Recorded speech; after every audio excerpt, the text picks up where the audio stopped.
Let me simplify economics for you in a way anyone can understand. Here's the formula. We get paid for the value we bring to the marketplace. That's it. Kids can understand it. Adults can understand it.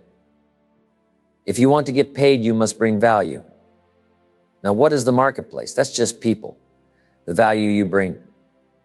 That could be a product or a service. But here's the key. It's not just the value you bring, it's the value you become. Write that down. The value is two parts, the value you bring and the value you become. Think of it this way. If you're selling a product, the company might keep improving it. But while they work on the product, you've got to work on something even more important. That is yourself. If you become more skilled, more knowledgeable, or resourceful, you increase your value. Whether you're an entrepreneur, a teacher, a leader, or a manager, who you become determines how far you can go. Here's what my mentor told me, and it changed everything. Go to work on yourself harder than you work on your job. If you work hard on your job, you can make a living. But if you work hard on yourself, you can make a fortune. That's what I did. I worked hard on my job and made a living. But when I started working on myself, learning new skills, dedicating extra hours to personal growth, that's when everything changed. Success didn't just happen to me. I became the kind of person who attracts success. Write this down. Success is something you attract by becoming an attractive person. It's not something you chase. It's something you draw in by the value you add to yourself and to the marketplace. So how do you become attractive to the marketplace? It starts with skills, multiple skills, maybe even multiple languages. If you commit to this, here's what happens. You double your income, then you triple it, then you multiply it by 4, 5, maybe even 10. Not by working harder, but by becoming more valuable. Because here's the truth. You don't have to fix the economy. You don't have to wait for the world to change. You just have to work on yourself. That's the secret. Here's something worth writing down. Your income is determined more by your philosophy than by the economy. When I first heard that I had to stop and think about it, my immediate question was, so I don't need to fix the economy? The answer was simple. No, you only need to work on yourself and make yourself more valuable. That's where the real change happens. Your personal philosophy is your internal compass. It's what guides your decisions, what you choose to do, what you choose to avoid, and how you process the knowledge and experiences you gain. It's the foundation for everything you do. Think back. Maybe 5 years ago, your philosophy kept you from attending seminars like this. At the time, you thought not worth the time, not worth the money. But somewhere along the way, something shifted. Maybe you realize if I walk away with just one good idea, that one idea could be worth far more than the time or money I spent. That small change in thinking brought you here today. Now, your philosophy might have evolved even further. You might be thinking, this isn't a one-time thing. I'm going to make learning and growth a regular part of my life. That's the power of a single shift in philosophy. It's the kind of change that can impact your income, your relationships, your personal growth, everything. Your philosophy does two critical things for you. First, it helps you identify the dangers in life. The mistakes, the missteps, the wrong paths. It gives you the clarity to avoid them. Second, it helps you spot opportunities. Those golden chances to grow, improve, and succeed. It gives you the wisdom to expand on them, maximize them, and make them work for you. That's what life is about. Minimizing the dangers and maximizing the opportunities. It's a simple idea, but incredibly powerful when applied. The way to continually improve your philosophy is to keep learning. Keep growing and keep adjusting. Every experience you gather, whether it's from a seminar, a Sunday sermon, a book you read, or a conversation with a mentor, fine-tunes your internal guidance system. The more you learn, the better your decisions become. And here's the truth that ties it all together. We are all affected by what we know. The more you know, the better equipped you are to make the decisions that minimize dangers and maximize opportunities. That's how you create a better life, by going to work on your philosophy every day. Now, one way is to learn from personal experience. Now, how do we do that? Simple. Sometimes the way to learn how to do something right is to first do it wrong. Yes, you mess up. And then you say, wow, that was costly. I'm not doing that again. One of the best teachers in life is a mistake, if you pay attention and learn the lesson. Now, sometimes what starts as a negative experience turns out to be a positive. Take this example. They say if you survive your first heart attack, you might end up living longer than you ever expected. Why? That first heart attack is a wake-up call. The doctor says one more of these and it's over. You hear those words and suddenly everything changes. You head to the health food store. You dive into books on nutrition. You start walking, jogging, exercising. You overhaul your diet, your habits, your lifestyle. That one frightening moment could end up saving your life. My mentor gave me some of the best advice I've ever received. He said, Jim, if you will change, everything will change for you. If you start making personal changes, your income will change, your health will change, your future will change. Everything will change when you decide to change. And sometimes it takes a negative experience to get us moving.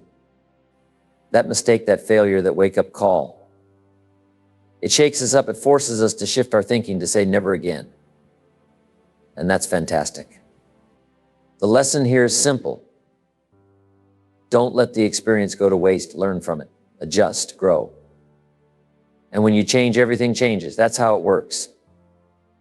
Now here's the next way to learn, and that is to learn from other people's experiences. Not just from the positive, but also from the negative.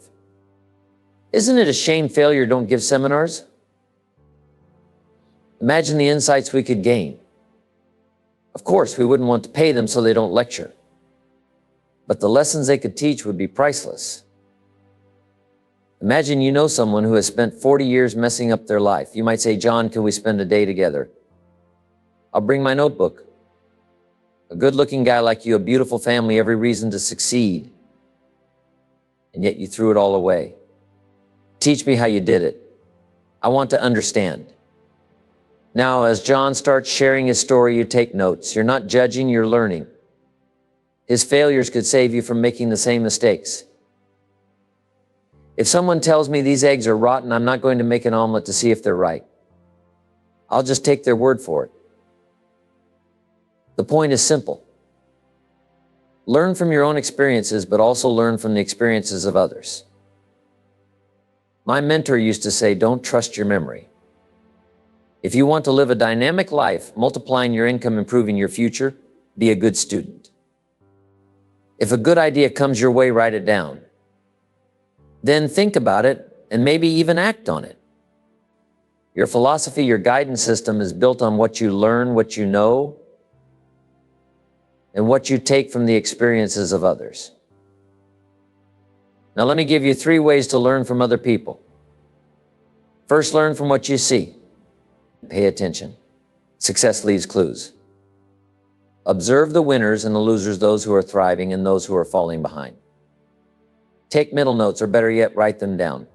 Watch what they do, how they live, and adjust your own approach based on what you see. Second, learn from what you hear. But here's the key. Be a selective listener. Don't just hear everything, listen to voices of value. Seek out those with experience, wisdom, and insights worth paying attention to. Learning is all around us. From your own mistakes, from the success and failure of others, and from what you see and hear. These are the tools that shape your philosophy, guide your decisions, and create your future. Be a student of life and keep sharpening that guidance system. Next, read all the books. Now, there are millions of books, and you can't read them all. But here's the key. Read the books you need to read. The books that will make you as healthy as you want to be, as wealthy as you want to be, as wise, productive, prosperous, and as unique as you want to be. Those books, don't leave them unread. My mentor taught me this when I was 25 years old. He said, Jim, start your library. And I did. If you walked into my library, you'd be impressed. Now have I read every book? Not yet, but let me tell you, just having that library makes me feel smarter. I was smart enough to buy the books. Now I've got to be smart enough to read them. When you read, take time to sort through what you're learning. That's part of the process, gathering, sifting, and selecting. Ask yourself, does this information apply to me? Is this valuable based on my current philosophy? Not all information is equal, but all of it matters. Your life will be shaped by what you know. And here's the good news. You can decide what to know. Your life is affected by your philosophy, what you know, and how you think. That's why I tell young people, get the information while you're here. Don't leave school empty-handed. Being broke isn't great, but being broke and stupid, that's a disaster. So learn all you can. Don't be lazy in building your knowledge. Don't be lazy in collecting the books, attending the classes, or showing up to events like this. One idea, one piece of information could change everything for you. Maybe today is that day. So read the books, learn the lessons, and make your life extraordinary. Now let's talk about how we feel, our attitude. This is the emotional part of life, and it's powerful. We need the intellectual part to guide us to set the course. It helps us adjust the sails so that when the winds change, we can still navigate toward our destination. But attitude, that's the energy. That's the power that drives us forward. Let me share 4 key ideas about attitude and how we feel. First, it's how you feel about the past. The past is valuable, but here's the key. Make it useful. Your past experiences, your successes, your losses, your failures are all teachers. Go back over them, review them. See where you went wrong and correct it. Use those lessons to refine your future. But don't live in the past. Don't carry it around like a burden. Let the past be a mentor, not a weight. Learn from it, adjust, and invest those lessons in the future. Next, it's how you feel about the future. We look back for experience, but we look forward for inspiration. And where does that inspiration come from? It comes from setting goals. Decide what you want. This isn't something you do in 5 minutes. Take the time. Think about the next 10 years, the next 20 years. What do you want to do? Who do you want to become? What skills do you want to master? What books do you want to read? What places do you want to visit? What experiences do you want to create for yourself and your family? And here's the big step. Write it down. Designing a life is like designing a house. Imagine someone laying bricks, and when asked what they're building, they say, "I don't know." You'd think they were out of their mind. But here's the truth. Building your life is far more important than building a house. Yet so many treat it casually with no plans, no design, no clear direction. Don't be casual anymore. Start designing the future you want, your life, your career, your family, your experiences. Take charge and decide what you want. From the past, we gain experience. From the future, we gain excitement and inspiration. Setting goals bridges the two. And here's the next tip. Put everything on your list of goals. Big things, little things, things that might seem insignificant to others but matter to you. Write it all down. This isn't for anyone else. It's for you. Set goals that inspire you, goals that excite you, goals that make you want to leap out of bed in the morning. The more you design, the more you'll discover the life you truly want to live. Let the past teach you, let the future excite you, and let your attitude fuel the journey. Now, next part of attitude. How you feel about everybody. If you want to be a leader of the highest order, here's a lesson to live by. Each of us needs all of us.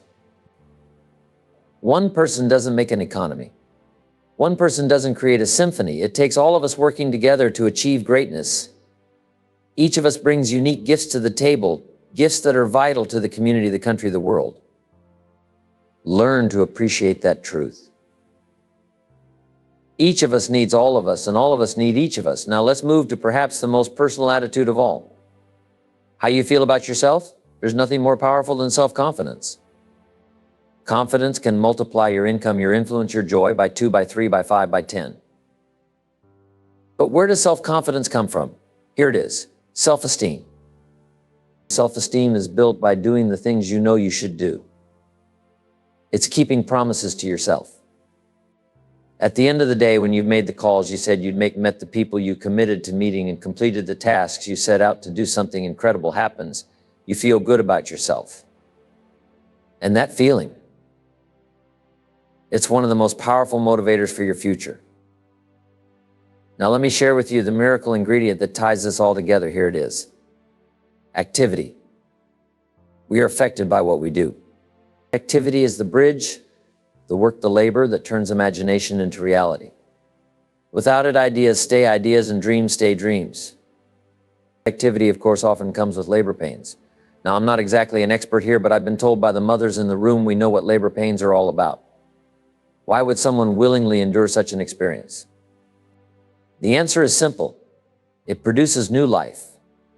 The same is true in every area of life. Whether it's a new career, a new business, a new friendship, a new marriage, or any kind of new beginning, it all comes from the work, from the labor. In fact, labor is so essential that the original formula was written this way: 6 days of labor, 1 day of rest. Now, don't mix up those numbers. Why 6 and 1? Well, maybe 5 and 2 would have worked, but here's a key lesson. Rest too long and the weeds take over the garden. As soon as you plant the seeds, the busy bugs and the noxious weeds are ready to invade. They don't rest. And if you rest too long, you'll come back to find the garden overrun. So yes, rest is important, but don't linger too long. Get back to the work. Get back to the labor. Because that's where the miracle begins. 6 days of work, 1 day of rest. That's the rhythm. Work hard, then take time to rest, reflect, recharge. Use that day to focus on spirituality, friendships, and a change of pace. And here's the key. After you've rested, look back over the past 6 days. Ask yourself, what did I do? What did I miss? Who did I miss? What happened? Why is this important? Because you can take what you learned from those 6 days and invest it into the next 6 days. This way, every week becomes a stepping stone to greater productivity, sharper focus, and better results. But don't mix up the numbers: 6 days of work, 1 day of rest. That's the formula. Here's a great question for your notes. How did this convention center get here? Think about it. It started with an empty piece of land. So how does something like this come into being? Let me take you through the steps. First, someone saw it in their mind before it existed. That's imagination. They looked at a vacant lot and said, this is a convention center. Others might have said, no, it's just dirt and weeds. But the visionary said, no, this is the convention center. They saw it so clearly they could draw it, sketch it out, show an artist's rendering. That's where it all begins. Imagine the possibilities. Now, here's why testimonials are so powerful. Someone stands up and says, I started with nothing and now I've built this amazing life. And when they finish, they often say, if I can do it, you can do it. Suddenly, we start to imagine the possibilities for ourselves. But imagination alone won't build a convention center or a life. Here's the second piece. You've got to have faith. Faith to believe that what you've imagined can actually happen. Faith to believe that some of those possibilities are possible for you. Imagination and faith, two powerful forces. But even with imagination and faith, you still don't have a building, a career, or a healthier body. These are just the seeds. Here's where the magic happens. You must deposit imagination and faith into activity. Without activity, it all goes to waste. The finishing touch of the miracle process is this. Go to work. Want a better career? Go to work. Want better health? Go to work. You've got to put in the effort. Read all the books you can to get wise. Build faith and belief until it's extraordinary. But at some point, you must take action. It's like they say, no pain, no gain. Good health requires work.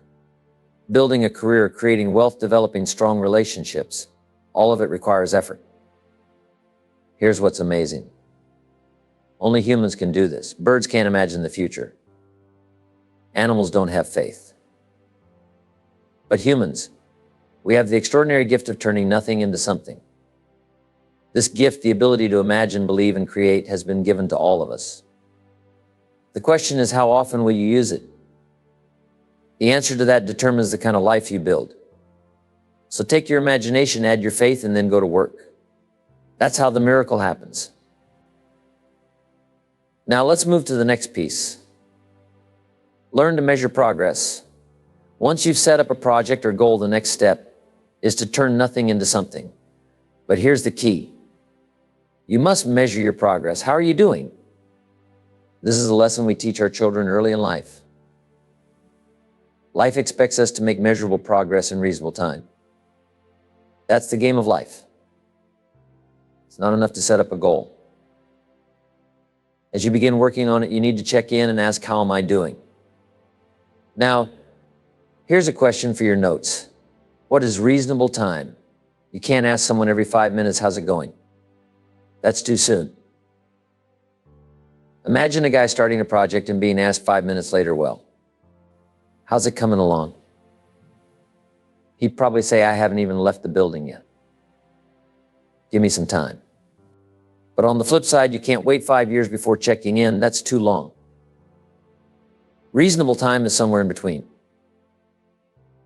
Now, one measure of reasonable time is by the end of the day. For instance, a father has an opportunity to have a meaningful conversation with his daughter today. That magic moment is there, but if he waits until tomorrow, the magic might be gone. Some progress must happen today. Another measure is a week. Think about how most people get paid. Weekly. Someone calculates your value to the marketplace for the week, and out comes the check. The next week, the same process happens, and out comes the check. Now, here's what I learned early on. I didn't have to change the economy to increase my paycheck. All I had to do was change myself. By increasing my value to the marketplace, my check kept getting bigger and bigger and bigger.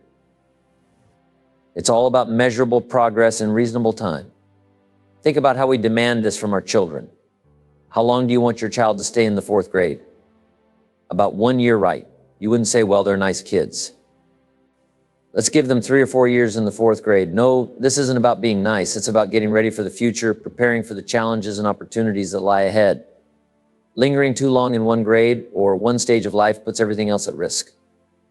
So start measuring your own progress. Success is a numbers game. It's about setting goals, taking action, and consistently asking, how am I doing? That's how you make this year and this century extraordinary. Let's make this note. The same principles we teach our children about progress apply to us as adults.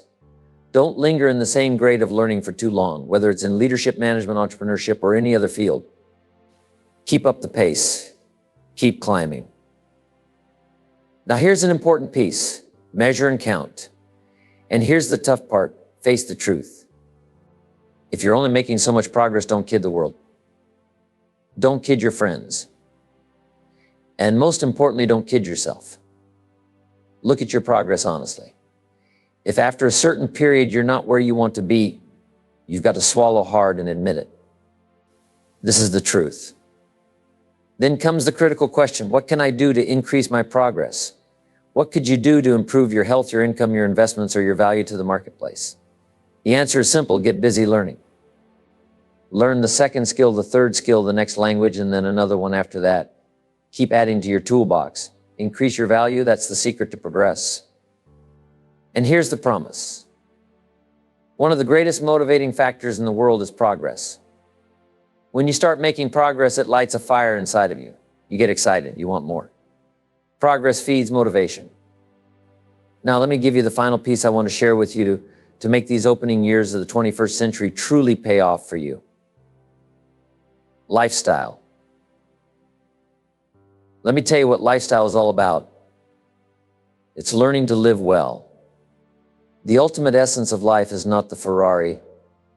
It's not the mansion. It's not the size of your bank account. It's not $1 million or a fortune. Those are all nice, but they're not the key. Here's the key. The ultimate essence of life is learning to live a good life. Whether you have modest resources or mega millions, the principle is the same.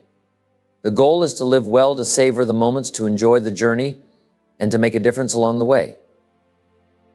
That's the real treasure. That's what life is all about. So work hard, measure your progress, and always strive to live a good life. And so as we bring this to a close, let me share with you what I like to call my short list for living the good life. It's a short list, but it carries a long impact. Let's go through it together. First, productivity. You won't find lasting happiness without being productive. And not just productive, but to the max. Sure, producing enough to get by is okay. But why settle for okay when you can aim for extraordinary? Think about Andrew Carnegie. Back in the 1930s, he said, I'm going to spend the first half of my life accumulating wealth, and the second half giving it all away. That vision got him so fired up, he amassed $400 million, a staggering fortune in his time. And guess what? He kept his word and gave it all away. Here's my question to you. What's got you fired up? What's waking you up early, keeping you up late, and inspiring you to go the extra mile? What's driving you to learn the next skill to stretch just a bit further to build your legacy? Next on the list is good friends. The best support system you'll ever have is a group of good friends. Cherish them. Nourish those relationships like they're priceless treasures, because they are. Good friends are the ones who know all about you and still like you. Next on the list is your heritage. Heritage is the story of where we've come from and what makes us unique. America is an extraordinary blend of gifts from around the world: music, dance, literature, customs, all woven together into the fabric of this nation. And just as we preserve our collective heritage, make it a point to honor your personal heritage. Keep it alive. Pass it on. It's part of what makes life rich and meaningful. Next on the list is your spirituality. Whatever your spiritual beliefs, here's the advice: study, practice, and teach. Don't let your spirituality go unspoken, unpracticed, or untaught. It's one of the cornerstones of living a good life. Make time for it. And now, as we wrap up, here's a thought for your notes. Take special care of your inner circle. That's family and close friends. They're the ones who will stand by you, nourish you, and inspire you. And you, in turn, must nourish and inspire them. Pay attention to the little details that make life special. I'll share a memory with you.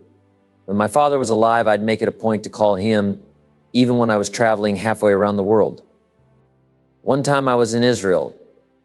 It was the middle of the night for me, but I called him while he was having breakfast with the farmers at a little cafe in Idaho. Papa, I said, I'm in Israel, Israel's son. How are things in Israel? He shouted so everyone could hear. I told him about the reception I'd had on a rooftop overlooking the Mediterranean. He couldn't wait to share that story with his friends. My son called me this morning from Israel. That's the magic of small moments. And here's one more for your notes. Don't let the mailbox be empty. My father lived to be 93. I used to think about him walking down the lane to check the mailbox. How would it feel to open it and find it empty? Even if it's just a postcard, keep the mailbox full. It's a small act, but it speaks volumes about love, care, and connection. And finally, maybe, just maybe, something I've shared with you today has fallen on fertile ground. If these ideas grow into something valuable for you, something that changes your life, then it's been worth every moment of my time here with you.